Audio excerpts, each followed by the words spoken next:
Do our stylistic preferences need to be curtailed for the sake of the body when we come together as a body in worship? Yes. Okay, so and I would just pick up on what Greg has said and say, yeah, all right, death metal, for example, but you could take, and I'm not really au fait with all the different names for the different musical genres, but you could take certain types of rock music, certain types of rap music, and say, okay, people have taken something which is inherently neutral. Okay, musical instrument is neutral. Mm-hmm. You can play a drum to the glory of God.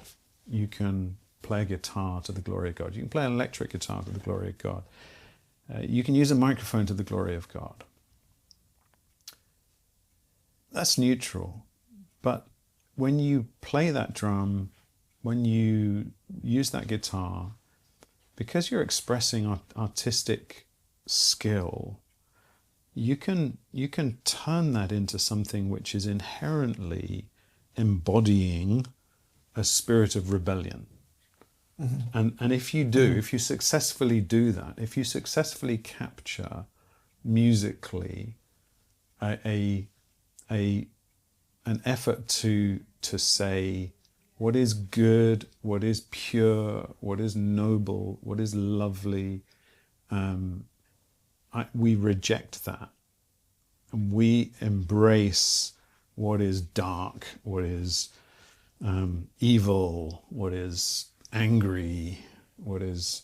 your point about the anger... Sexual, violent. Yeah, so you can make music sexual. Everybody knows that because people are trying to do it continually. Mm-hmm. Well, okay, that's obviously not good.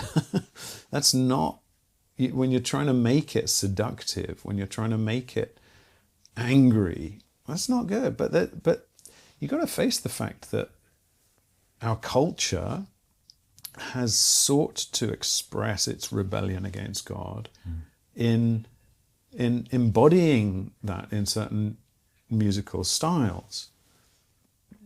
Now, I think musical instruments are neutral, but I don't think musical styles are inherently neutral, because if they capture a spirit of rebellion in the musical style, you're trying to redeem that. Like some people, I had a friend many years ago who wanted to say he was a Christian and he was into punk rock, and he spent a long time trying to persuade me that, people misunderstand punk, and I don't think we do. I think when you go to the Sex Pistols and they're singing "I am an anarchist, I am the Antichrist," I think we understand that. I think there's a spirit of rebellion in that. There's a just to call your group the Sex Pistols and to kind of to express yourself musically in that way was part of the rebellion that was taking place in the 1980s. Mm-hmm. So I don't think we have to be neutral. I think we can say no. Those musical styles. Why would we want to try to adopt those musical styles which are characterized by rebellion or seductiveness or whatever, and then somehow use that to worship a holy God?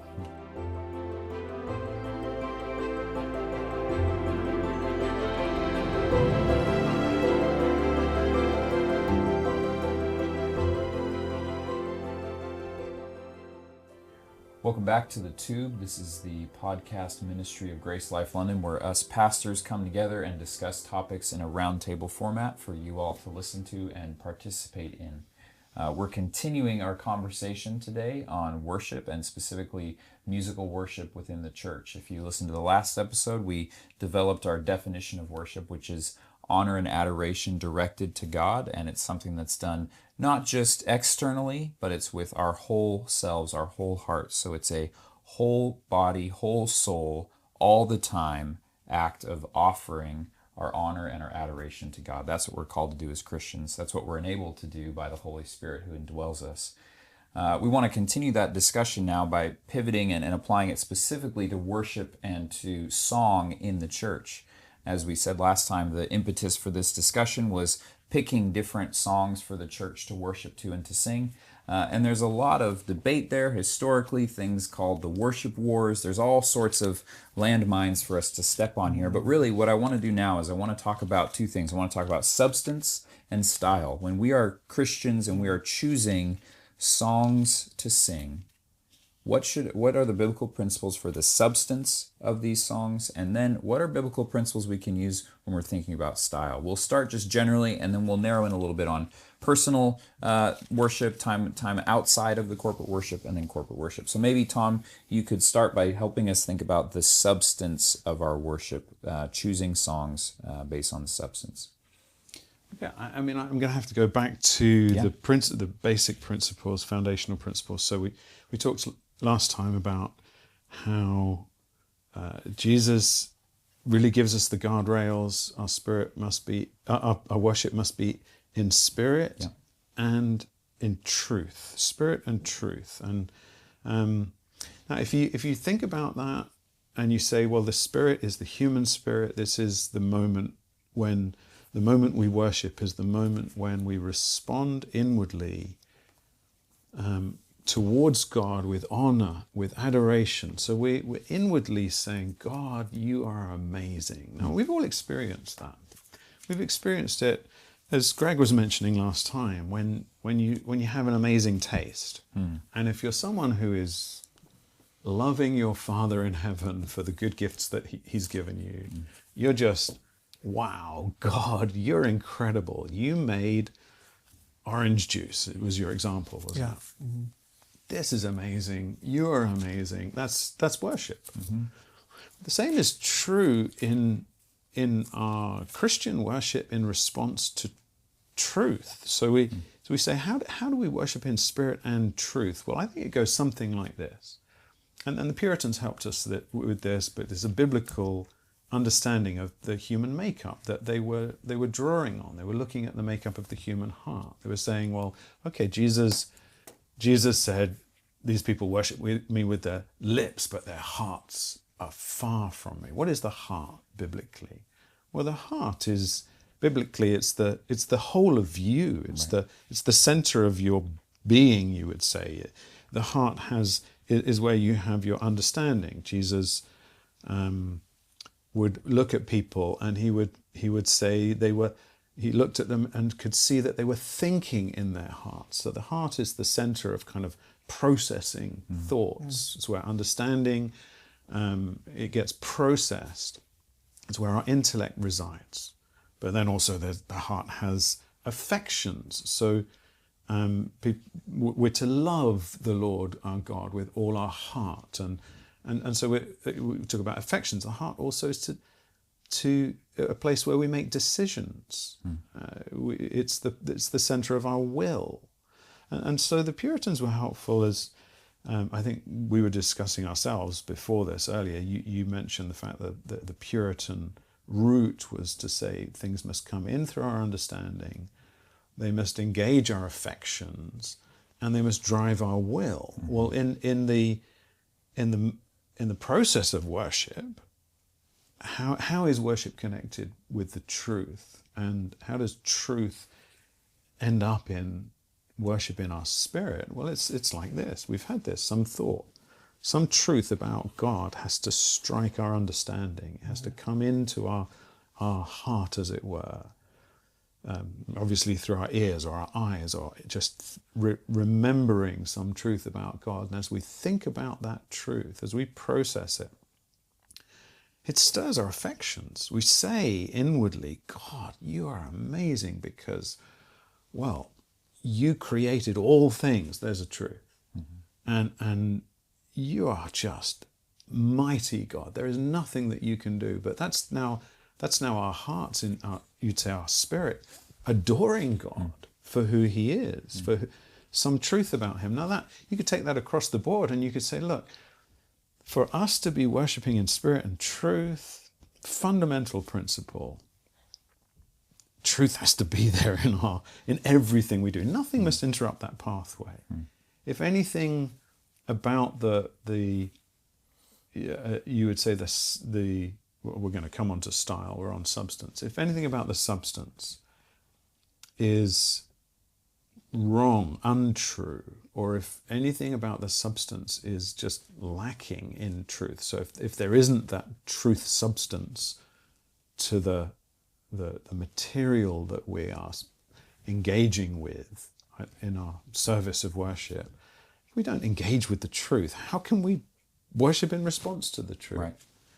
So those are fundamental guiding principles. Yeah, that's really good. So, and interestingly, even in Greg's example of the orange juice, that still starts with truth, because the sense of something good reminds you of the truth, right? That God has made it, yeah. So God has given us all our senses, our ears, our taste buds, our hands, to experience His goodness in the world. And when we have our hearts and our minds filled with truth, those experiences bring that truth to mind, which stirs our affections and causes us to worship. So obviously with worship music, we're doing a specific gathering to meditate on truth in order to really stir our hearts to that worship. But that's happening all the time. I think when you say stir our hearts, it touches on something, because a lot of people say, okay, Jesus said it must be in spirit, therefore it must not be at all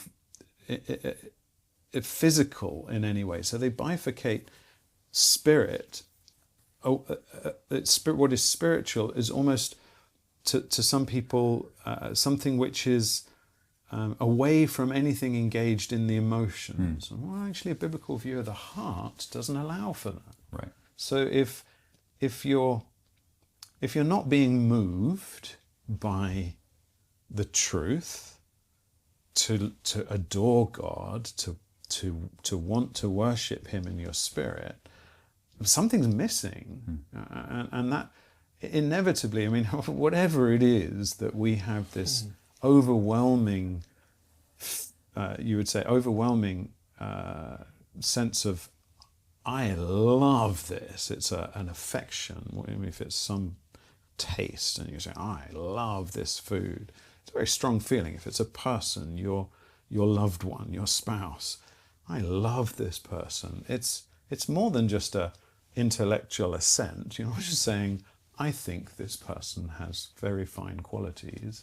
No, you're engaged in that. Right. It's moving you.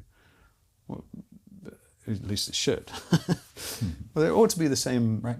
in spiritual worship. There's nothing wrong with being moved physically and emotionally moved by some truth. And I don't think we can separate those things. I want to bring a little bit of clarity here, because there's a distinction between affections and emotions. And so the idea of emotions really came out in the late 1800s, early 1800s, as that became something that was never really talked about before. So in the last 200 years, we've had this, emotions came in, as really Darwin was the first one to write about it in a scientific sense.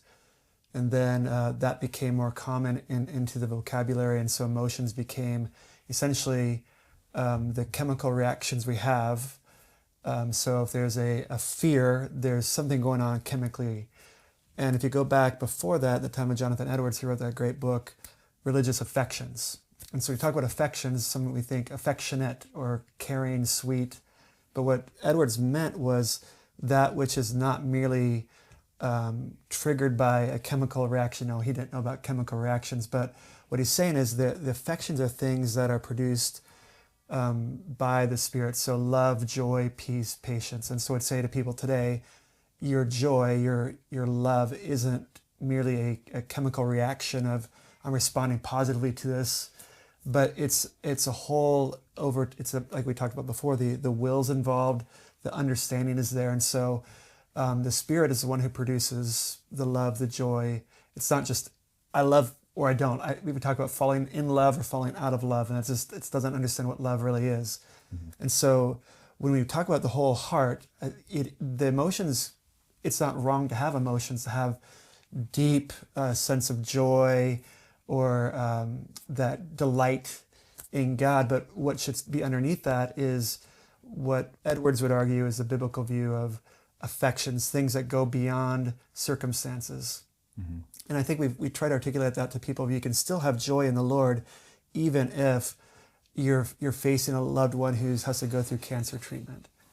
And that joy isn't going to be frivolous or giddy, but it can actually be a real joy. And so I don't think there's anything wrong with having that sense of, I don't want to use this in the wrong way, but a euphoric excitement about the Lord.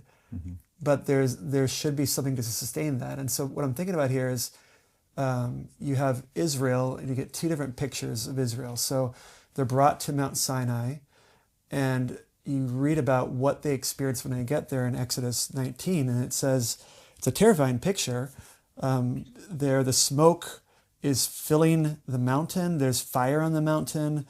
The mountain is trembling. You have the sound of trumpets growing louder and louder. And the people are terrified.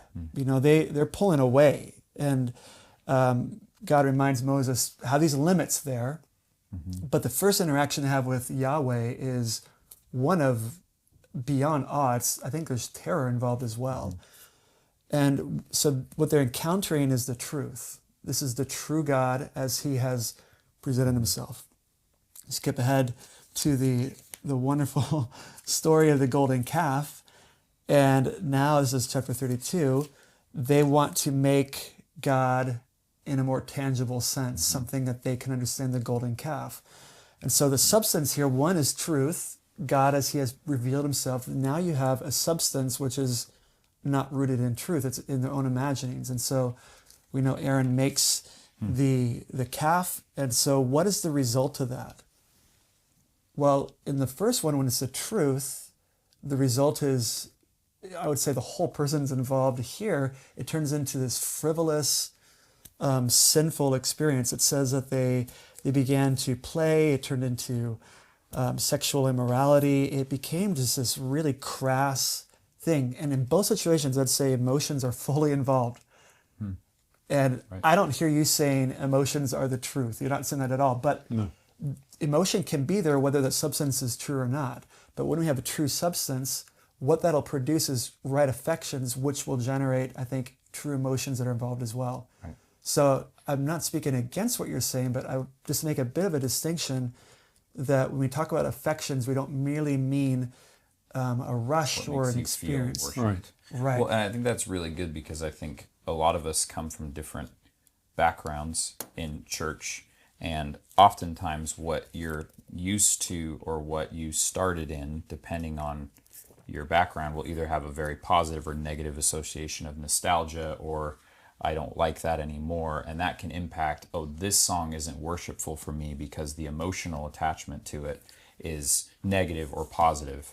And so then if you move into another style or another, it could be similar substance, but a different style. And then you're saying, I can't worship to this. Because of the associations that really we would say that's not nothing. That's something that is real, and you don't ignore it. But you don't want to say, because I have this association with, I grew up in a stodgy church with really stiff old hymns, and so now I can't worship to that anymore. Okay, well, but is that truth? Is that substance still something that can move your heart? It should. You should be able to worship.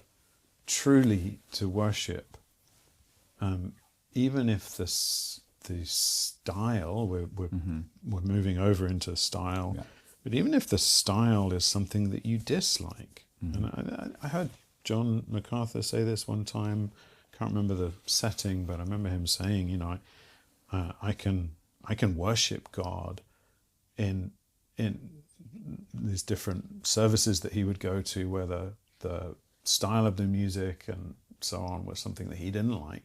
He said, I can worship God in all those different settings if I'm able to have some truth that I can focus on because of this. Because, okay, in fact, you could go as far as to say, because our worship, as you said last time from Romans 12, 1-2, it needs to be there's this element of sacrifice, to present our bodies as a living sacrifice. Hebrews 13, 15, I think. I was looking this up a while ago. through him, let us continually offer up a sacrifice of praise to God. That is the fruit of lips that acknowledge his name. And so there's this concept that worship, it ought to be sacrificial.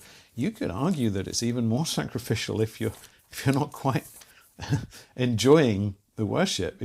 If you say, okay, I'm still going to, Lord, I want to worship you. Here's a truth. Let me worship you. Now, when we come onto style, you'll hear me argue pretty strongly that I do not believe that the musical style should be unenjoyable. Exactly.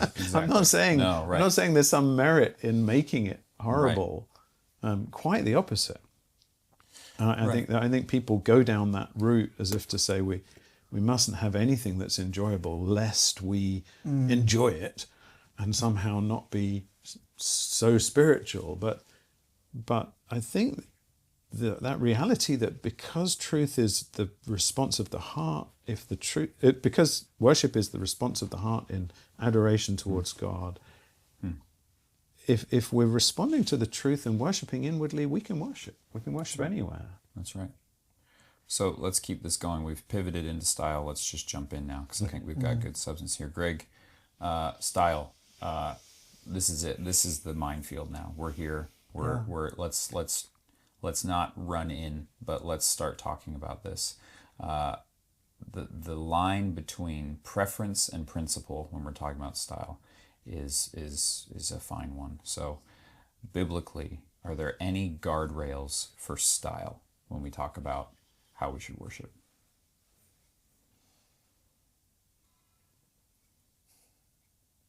So it seems that one of the things with worship, our focus is God himself. And so I think there are things that are fitting because of who God is when they fit with his character. And so you see scriptures talks a lot about we need to be sober-minded. We need to have self-control.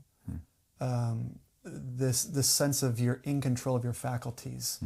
And so when we don't see it so much in our Western, logical, scientific London, but in Paul's day, you had these just frenzies. And so worship was when you just got worked into a frenzy, and it became just, he's dealing with that in the Corinthian church. I think you can find that in London. If You probably can. I was trying to be generous, but there are parts of the world where that is normal. Some would accuse us of that because we have a cajon, There we go. Yeah, it gets a little bit of we're getting carried away here. Yeah. So when the worship becomes such that it encourages you to lose control, and I'm going to say when we see in some expressions where there is being slain in the Spirit, being drunk in the Spirit, when people are falling on the ground, all this kind of stuff, there's loss of control of the mind or acting like it. And I think that is completely a style that would be opposed to Scripture. So there's supposed to be decorum and dignity. Okay. And that doesn't mean we wear robes and chant like monks, but there's something within the realm of what we're doing that does not encourage a loss of control or a forgetting of who we're worshiping. Yeah. 1 Corinthians 14, Paul says everything must be done decently and in order. And that can be used, by the way, people can take that and use it to kind of enforce their own sense of what is decent and order and restrict everything ridiculously. But it must be, as you say, fitting with the character of God. To be out of control is obviously out of order. It's just basic, isn't it? I mean, to be just doing weird stuff, to be doing... I think also, when you go down that route of the character of God and you say, okay, God is a God who communicates, God is a speaking God, worship is something that we express according to the pattern that we have in the Bible. We express with words. It's thoughts. It's typically an expression of thoughts to God. That's the pattern through the Psalms. It's the pattern in the book of Revelation. You've got You got the angels. What are they doing? They're singing. All the living creatures. They're saying. They're speaking. I mean, so there's content. There's thoughts being expressed. It's not. I mean, it must be in spirit. It must be accompanied by this adoration, this inward. How else can you express that? Inward adoring is a kind of a yearning of the heart, and affection, to come back to your thoughts, but an affection towards God. But it's expressed in words, so we're articulating that. I think that's with that drive. too, though. So style is also related. I think most people think about as the kind of music, right? Sure. And so I remember having, back when I was helping out with the university ministry, and one of the young men who helped out clearly loved the Lord. I think his testimony was legitimate. It seemed like he's born again. But he loved death metal. Like that growling, like when the vocalist is growling and it's almost indiscernible. And for me to listen to that, it's really disturbing. Because what I hear is somebody... It sounds like making animal sounds, and the music's very aggressive. It sounds, it's definitely an aggressive, angry kind of a sound. But what he'd tell me is he'd been to concerts when Christians were doing that style of music, but the content of the songs were praising God, giving honor and adoration. And I just had the hardest time trying to grasp that style of music, embodying the decorum or the worship style that would please God. And he said it's just amazing because he would be there and these, they just look like hooligans, their hair is everywhere and spiked up, and their the response at the time is they will oftentimes afterwards be on their knees and praying sincerely to God. And so the response wasn't to go wild, but I still just had a hard time grasping. And so I always held that in giving them the benefit of the doubt, but not something I would go to a death metal concert to give worship. But there's something about the struggle for me was the aggressiveness of the music.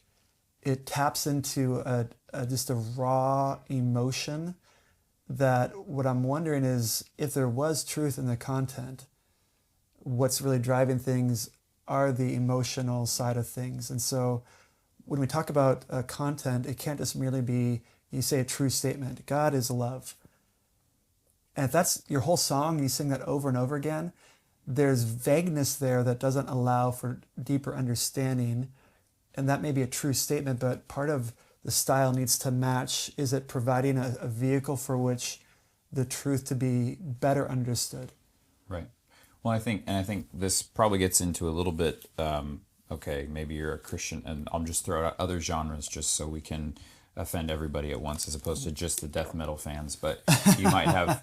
I don't think you need to be neutral on that, by the way. So you have Christian metal, you have Christian rap, you might have, I don't know, Christian reggae, right? Different styles that come with the style itself comes with certain associations, certain cultural background that influences its what we think of when we think of those things, right? Yeah. So there's the personal enjoyment of that style of music, maybe for a Christian, whether from before saved or after, but that could be cultural, it could be background, it could be preferential for style, or even musical skill, background, taste, that kind of thing, right? We can throw in there like a high classical symphonic choral kind of music, right? Where again, some people are going to be just as weirded out by that as you might be by metal, right? Because they have no understanding or association with that.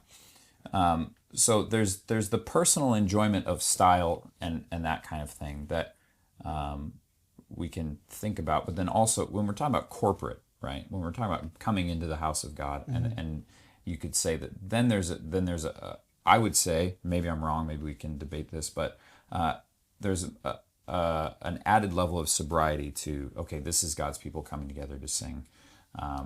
do our stylistic preferences need to be curtailed for the sake of the body when we come together as a body in worship? Yes. Okay, so Yes. And I would just pick up on what Gregor said and say, yeah, all right, death metal, for example, but you could take, and I'm not really au fait with all the different names for the different musical genres, but you could take certain types of rock music, certain types of rap music, and say, okay, people have taken something which is inherently neutral. Okay, musical instrument is neutral. Mm-hmm. You can play a drum to the glory of God. You can play a guitar to the glory of God. You can play an electric guitar to the glory of God. You can use a microphone to the glory of God. That's neutral. But when you play that drum, when you use that guitar, because you're expressing artistic skill, you can turn that into something which is inherently embodying a spirit of rebellion.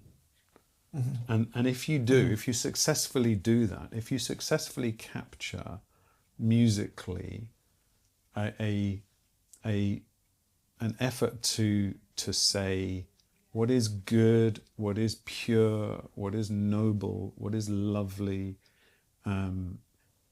we reject that. And we embrace what is dark, what is evil, what is angry, what is...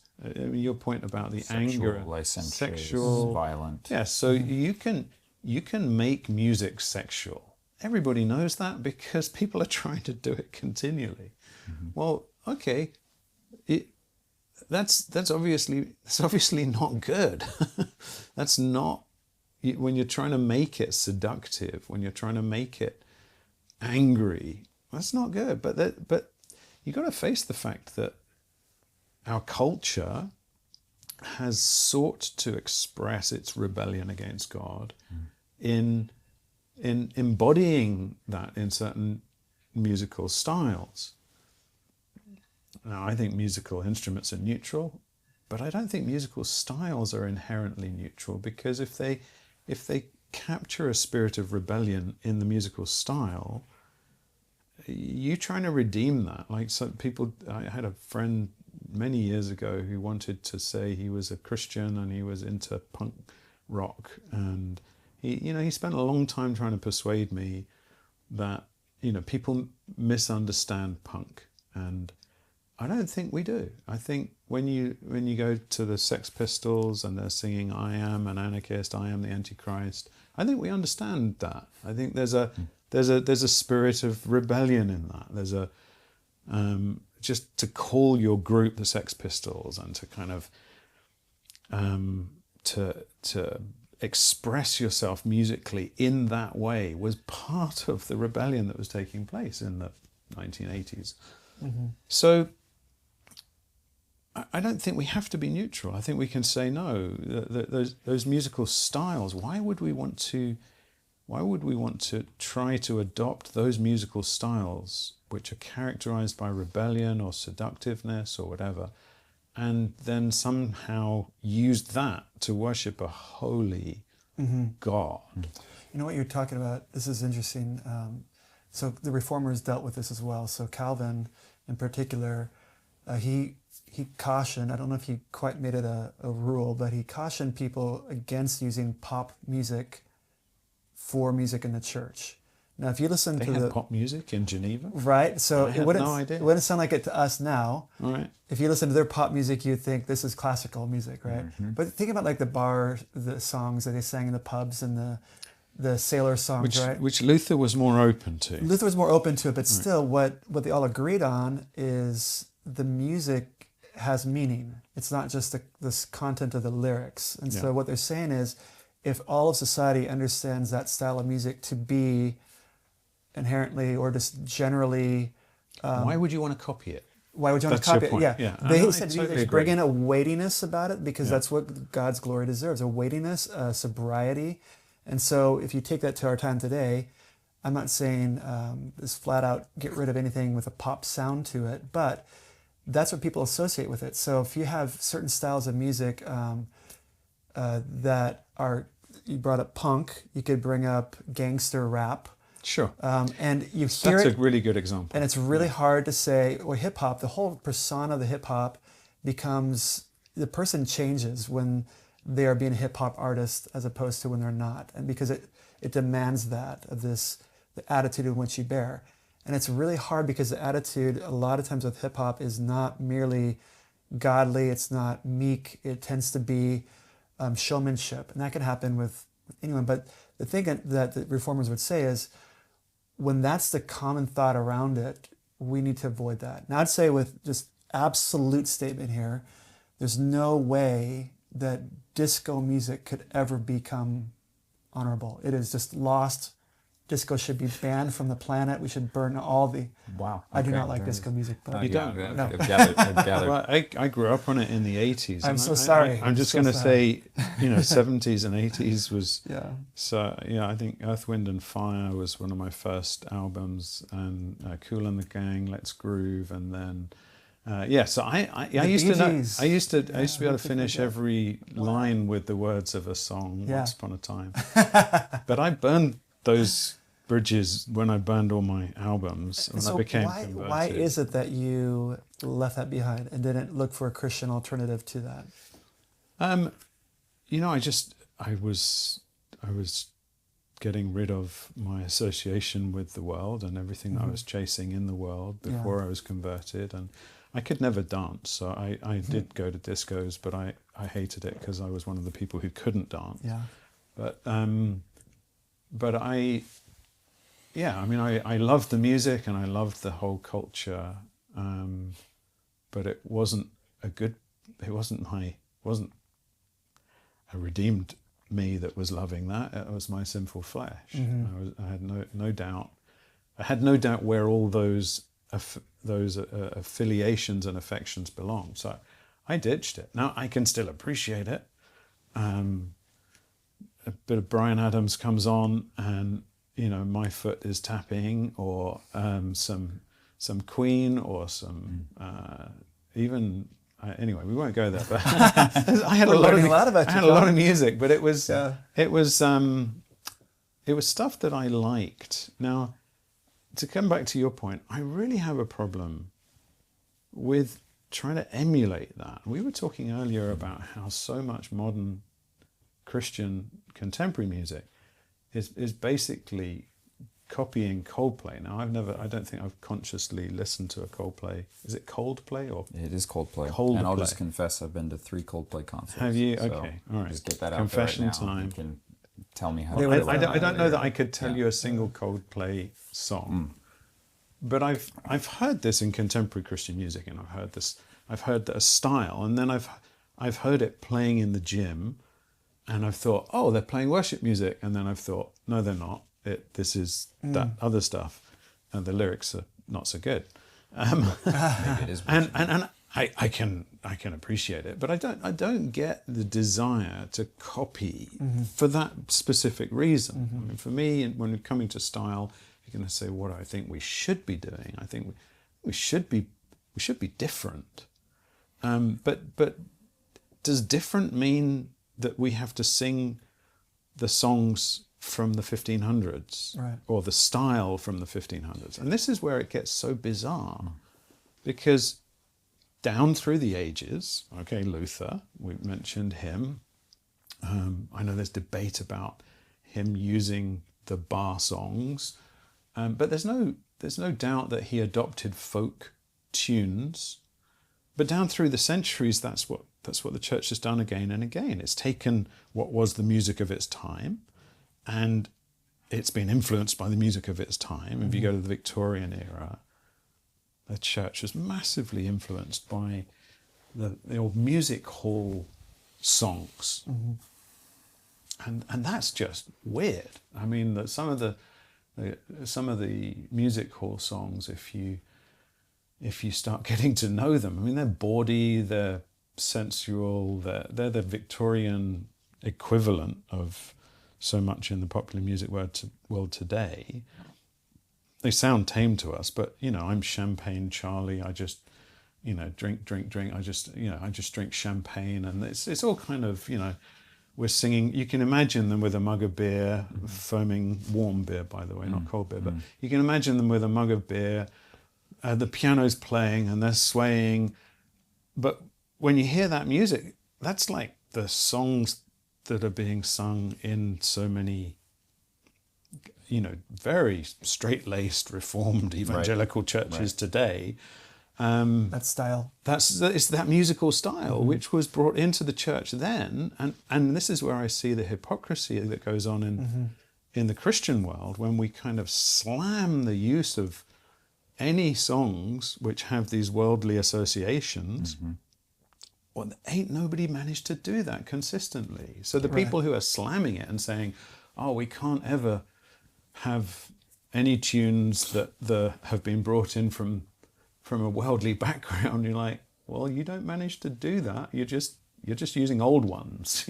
Well, I think Fanny Crosby hymns. Well, and that is a big an element of this is just that when something becomes old, a lot of the associations that it originally, jazz was the punk of the early 1900s, and it was rebellious, it was angry, it was trying to go against form in the same way punk would be considered in the post-50s.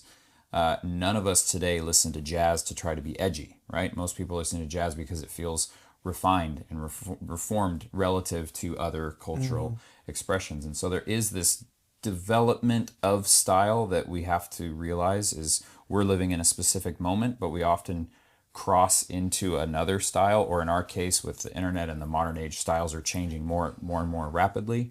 And so that association of, I associate this with something that is negative, that doesn't mean that the people who are expressing it now necessarily do. And there's a Christian responsibility both ways for people who are maybe grew up with a style that don't understand those associations to recognize, hey, people who I love in Christ associate this with something that would make it very difficult for them to worship to. And vice versa. I don't need to assume these people who like Christian rap are trying to be the gangstas that I associate that with my thinking. Right? But I think when you come to what you were talking about earlier, which was what was the you were talking about hip hop. I can never tell, but a gangster rap. Gangster rap.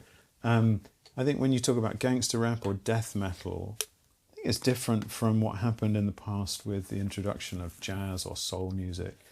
I agree there was a history of rebellion and sexual liberation going on and so on. Okay.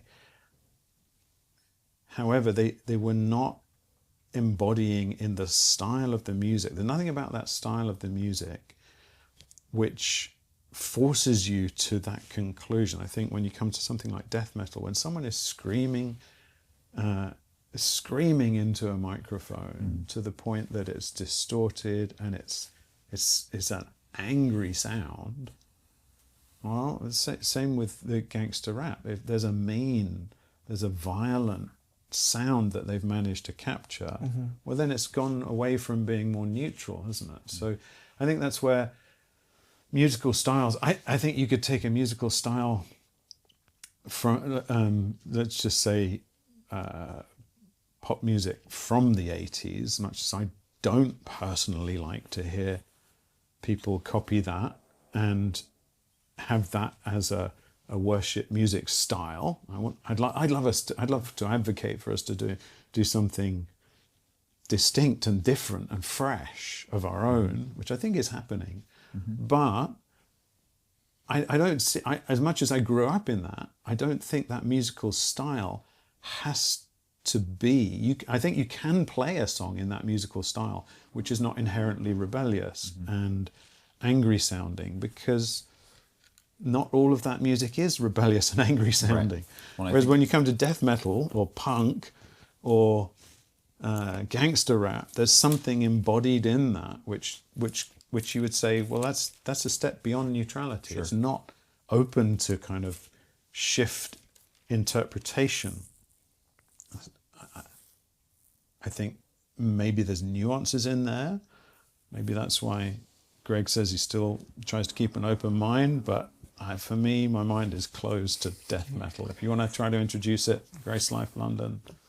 That's a closed-minded I have pastor. other thoughts on that, but maybe I'll leave them for off camera. Oh no, come on! Don't you can't tease people like that. I would say that I am a reformed enjoyer of such music in some ways, shapes, and Death forms. metal. I wouldn't say death, but I think having one of the issues that I think is raised with style is if you have musical taste or you've performed music, you can get into certain styles because of technical skill or those kinds of things. So me being a guitar player as a young teenager and listening to guitarists in the metal world who were incredibly skilled at that instrument, and me being more interested in the things that they were able to do with this instrument, that was just the speed or the technical ability. I loved to just listen to try to understand how they were doing it. If I was your dad with you growing up, I'd have been really worried for you. I'd have been praying like crazy. Well, maybe he was. I've turned out okay. But you know, the sense of and I think today kids who maybe are into sort of the synth world and all this sort of the digital music that's able to be created now, and obviously there's dance and there's hip hop and there's styles of music that we would say have these associations, but then there's also just what does this instrument create? What are the sounds it creates? And you can be drawn into something because you're interested in the technical ability or the style that's happening. And then as a Christian, you have to recognize what you're saying. Okay, this is really incredible technical ability or whatever, but does that mean that I should be filling my mind with it? And for me, the issue became with old styles that I liked or that I was used to, old genres or whatever. It became, for me, that the decision to listen to or not listen to really has nothing to do with style and more has to do with what am I filling my mind with day in and day out. Content. And it's a style that I could enjoy that's also packaging content that maybe isn't negative but is neutral or useless, and I have to be filling my mind with as much truth as I can. And it just became something where it's like I've got a limited number of days, I've got a limited number of hours, and whatever I'm going to put in my brain, I want to be reinforcing it with truth as much as I can. And so there was less and less of those. I liked indie, I liked folk, I liked Coldplay, I liked all these bands. And I was a big music guy. I had thousands of albums that I was listening to and that kind of stuff. But it just became, all of this is going in. It is impacting me. It is affecting the way I think. I think it raises a huge point. And this is probably going to move us on in our conversation, but I think it really does raise the point of wisdom and associations between what's being said and what you expose yourself to. And I think I challenge you on one thing that you said. You said I turned out all right. Well, I think you can say thank God you were not taken captive, because that really happens. My friend who was so into punk rock, I don't think he's walking with the Lord. I don't know if I don't know how he ended up, but it was a bad trajectory that his life was on whilst he was defending. You know, people misunderstand punk. There's all these nuances, and exactly what you were saying about, you know, I love the technical aspects and yet. Yeah, okay, with that, you're receiving, you're to think of Bunyan's analogy, you're bringing in through the ear gate thoughts, whole concepts into your mind. You're feeding you're feeding your soul, you're feeding yourself on stuff which is not neutral. And I would say if there's death metal out there, which is you're sort of talking about stuff that was more neutral. If there's kind of heavy metal stuff which is neutral, I never used to listen to it, but I would be completely ignorant of that. To me, the whole genre is taken over by something which is not neutral. I mean, it's definitely there's a spirit in that kind of music, which I would say I'd be really surprised to find lyrics that were neutral. But praise God, you survived. Many don't, and that's it brings us into this whole issue of the wisdom of filling your ears with stuff which is edgy or just wrong. I mean, theologically wrong. Music is particularly powerful because it's a medium to carry thoughts. And we can absorb thoughts. They can become part of our way of thinking because of the music that we adopt. That was me as a teenager. I would engage in answering every line that someone said with the end, finishing that sentence with the words of some songs. And so many people who were just like me, and I think you've said similar things in the past. You get so familiar with those thoughts. Now, contrast that with the person who's filling himself up on the word. Proverbs chapter 2. Seek wisdom like silver. Cry out for it. Call out for understanding. If you search for it, it will do this for you. It will keep you from the forbidden woman and so on. Why? Because you can answer the temptations and the troubles you can answer it with truth. You fill your mind with all that junk, and that's what comes out. It's just what comes to the tip of your tongue. It's weird, but it's a way that I think Satan does embody the worldly, the spirit of the world. He captures it in words, and then he puts it in a catchy tune, and then it's in the minds and on the lips of people.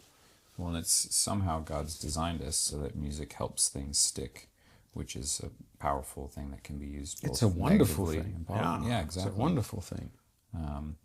Okay, so we've talked about style and substance. I think really... You think we've done style? Have we done style? We've talked a bit about it. Is there something else we could talk about? I think we could talk about it positively. So we've talked about it negatively and said, okay, there's things which could distract. There's things which could be contradictory. I think the business of distraction we haven't talked a great deal about. I think if the style is such that it distracts from your ability to get the truth from the song, it's unhelpful. So give me an example of a style that would be unhelpful. Waltz. Waltz. And this is a problem for us. Oh man, I've said it now, and the worship team are going to hear this, but I've said it to them before. Sometimes we play a song, and I've had to put in a plea to them. Please don't. Just, I don't know what it is, but I think a waltz is a 3/3, is it? 1, 1, 2, 3, 1, 2, 3. Okay, so some of the songs that we play, and we've got a cajon, so someone's tapping it out, but I want to start. I want to take turns, twirling around. And I can't dance. I can't walk. But it makes me. It just so distracts me. It distresses me, and I'm like, can we please not have a waltz going on with this song? Because, and I think you can get away from that, and the worship team have made efforts. But that would be one example. If there's something which is just distracting. I think a musical style which takes over. I think you could get this where you've got your. I used to like Jimi Hendrix, but you've got your guitarist, and he's a really great guitarist, and he models himself on Jimi Hendrix, and he wants to do a riff. Yeah. And he's like a racing horse doing a walk whilst he's playing his worship music. And he's just dying to let rip. And then he does. Yeah. And what happens? Suddenly your focus comes off Christ, off the words, onto the musician. Is that helpful? Is that riff helping you to worship? If not, get rid of it. Let's have stuff which supports, which helps, which you would say helps you to. I think. You could say a style of music which is contradictory to the content is so unhelpful. some light, frivolous bit of Victorian fluff, like those songs. I mean, I just find that they make me ill. Like this. This is a classic one. What a friend we have in Jesus, all our sins and griefs to bear. What is that? That's music hall music. So there's a mug of beer, someone's playing at the piano, everyone's swaying, and we're singing about what a friend we have in Jesus. It's all just light and fluffy and frivolous, and there are actually loads of those where I'm hearing the music, I'm going, ah. Now, contrast that with some great Welsh hymn. I'm going to try and pick one, and my brain is not going to work. So, the God of Abraham praise. I don't know if that's Welsh, but the God of Abraham praise, who dwells enthroned above, ancient of everlasting days and God of love, Jehovah great I am. Now, I'm getting into old hymns here, but there's a gravity where we're saying the God of Abraham praise. There's gravity to it. There's a frivolity to the other, which is just like weird. Now, I'm not going to say don't ever sing What a Friend We Have in Jesus. I've sung it many, many times. I can worship in that, but to worship, I have to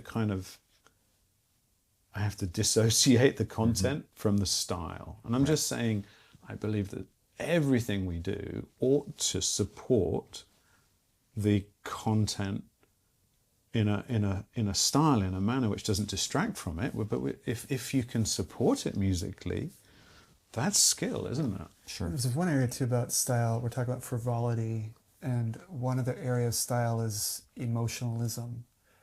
And there are certain songs that will pull you in, pull you along. So years ago, Hillsong wrote that song called Oceans. Never heard it. You're the only person in the world who hasn't heard it. But the song would go on for 8 minutes, and they would repeat.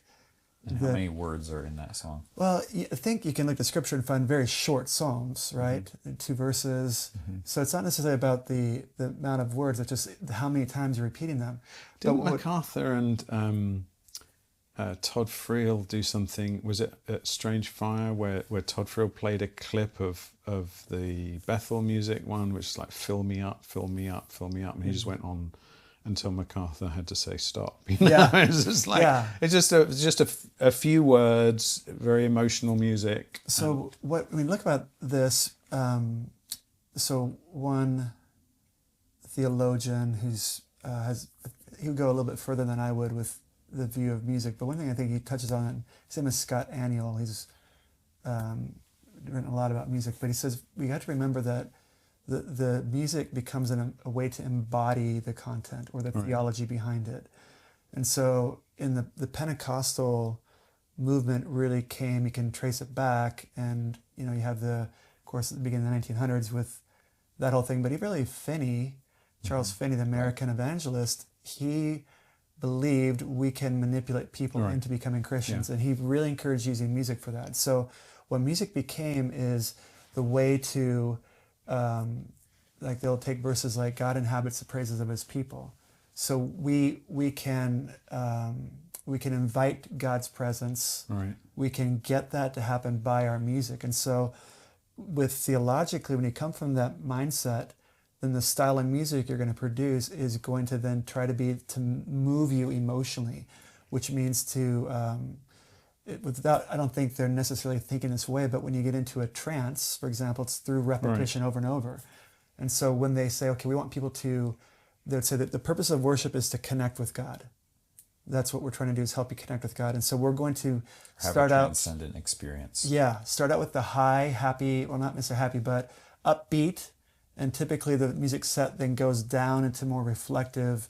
And that's all designed to steer your emotions to a place where you feel like this is reverent, but it's all more to do with the music. Now, there will be some true things sung in that. I don't want to Right. say everything I said was heretical, but the style is one in which emotionalism is the goal, and we know how powerful music is, and that's why we got to be so careful about it.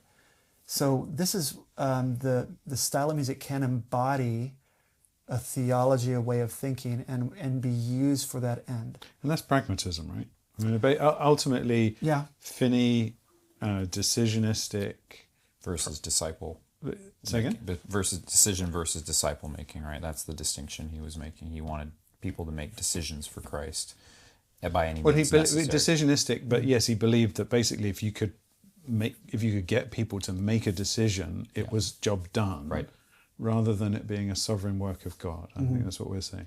But can I push back slightly against what you're saying to just say, well, if the music should support and should match the style of the content, and you're going to choose a number of songs in a service, and you want to lead people in worship. That's our job as pastors, and ultimately that we encourage other people to join us in that task of helping to lead people.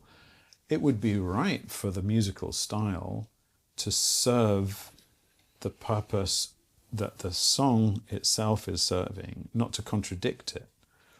And the reason I'm only pushing back very slightly against what you're saying, it would be wrong to try to pragmatically rely upon the music to do that.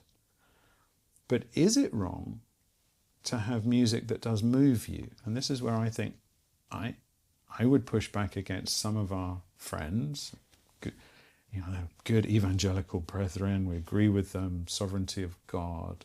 We're with them doctrinally across the board, and we say, and yet they make some very strong statements, kind of, I think, bifurcating the soul and the body to the point that they're saying we must worship in spirit, therefore there must be nothing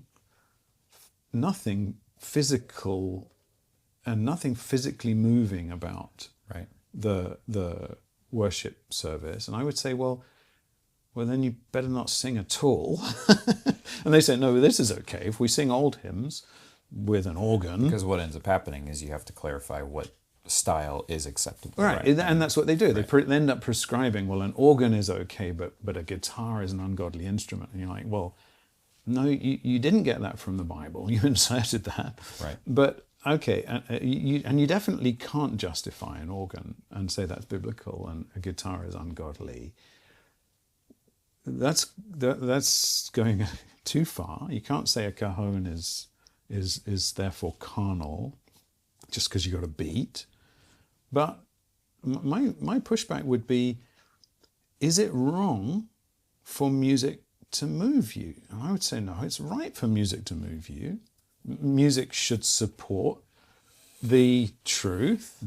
Music is a gift.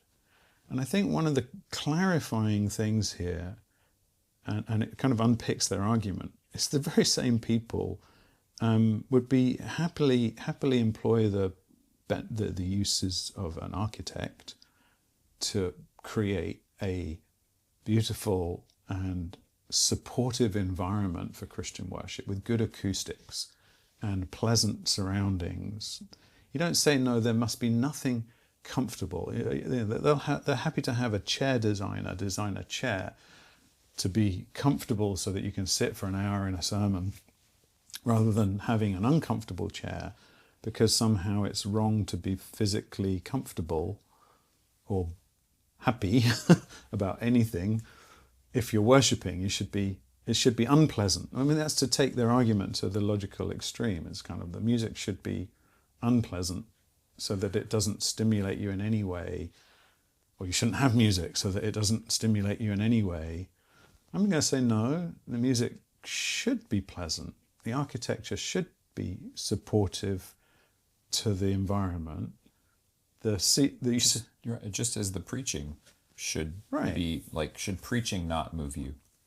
Well, it should move you, and it's not wrong to, even stylistically. It's not wrong to seek to move people it's just totally wrong if you're doing that pragmatically. If you're going down the Finney route, and I agree with you that so much emotional music, emotionally driven. I mean, let's talk about what drives what we choose. If what drives your choice of songs, let's say you've got 6 songs to choose from, and one has content that allows people to worship, but not such a good tune, and one has a really, really great tune, but the content, that's really not so good. And you're gonna and those 2 stand out and the rest of them are meh. So if you're gonna choose the one with the good tune because you want to move people, you're just a pragmatist, and that's where I'm totally with you. And if you're gonna reject the content because, well, it doesn't have a good enough tune, you haven't understood worship. But what is wrong with having a good song with a good tune that supports it, played in a good way, that actually helps you to come to the point where you understand it, but can the music support that? I think music is inherently impactful. Can't get away from that. One way or another, it's impacting you, either supportively or distractingly. So I'm going to go out of those 2 for supportively. Agreed. So you're not pushing back against what I'm saying. We're in full agreement. What you're doing is you're adding a clarification, which is really important. Sure. Right.